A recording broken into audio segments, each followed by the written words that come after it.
Jobs, Gates, Ellison, these are three guys who have revolutionized U.S. innovation and business. But could that golden era of American entrepreneurialism they pioneered be coming to an end? Venture capitalist George Jarkesy fears a stifling climate of government overregulation may be taking the U.S. away from that cutting edge to the losing edge. He joins me now with more in the Asman Exchange. George, good to see you. Thanks for coming in. Thanks for having me on, David. So, very simply, could a Steve Jobs or Ellison or whoever you're talking about have the same kind of success if they were to start now as they did when they did start?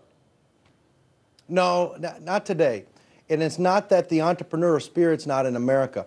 The entrepreneurial spirit is here in America, but the young businesses are struggling from overregulation.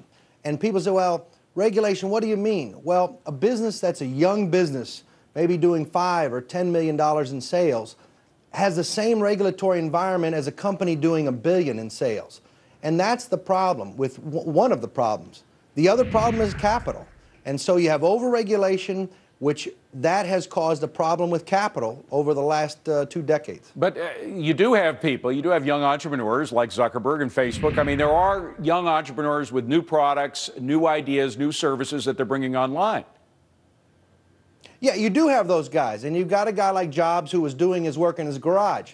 But if Jobs was doing his work in his garage today and just starting out, he'd have to deal with 10 government regulations. He'd have to have insurance. He'd have to have workman's comp. He'd have to have, I mean, it would never work the way it did then. Although, I got to tell you, back then in the late 70s, I remember the era of Jimmy Carter, and that was highly regulated. The taxes were much higher.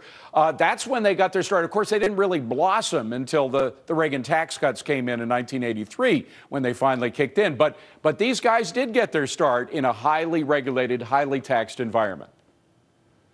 Yeah, we're not just talking about the regulation on business itself. We're also talking about what's happened in banking and the regulation of what's going on in Wall Street. You go to Wall Street today, you're not going to get an IPO done for less than $50 million. And that's part of the regulation. So these young businesses grow up now, and they go to look for that next round of capital after their friends and family capital, and that business is gone. So it's not just the business, the regulation on the business itself, it's that next round of capital that takes them from being a small regional business to a larger national business that doesn't exist.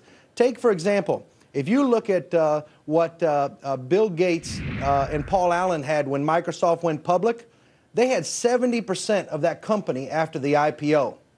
And in the vacuum that has been created by regulation on Wall Street now, what's left is venture capital, private equity, some kind of mix there. And that mix takes and funds business. And they say to the guys, they say, Bill Gates, Paul Allen, we'll take 90% of your company. We'll let you have 10%. And if you work real hard and for the next decade you're a monk of business, we'll let you earn another 5%. Right. And that's the difference. Bill Gates and Paul Allen own 70%. Today's model, through this regulation, they only get 10%. So what you're saying is that what's happening today is they're sucking the entrepreneurship out of the corporations, and that's what's killing inventiveness. Very quickly. That's exactly right. Everything is pushed toward big business right now. George Jarkesy, good to see you, George. Thank you very much. Please come again. Thank you, David. Tonight on Scoreboard, by the way, 9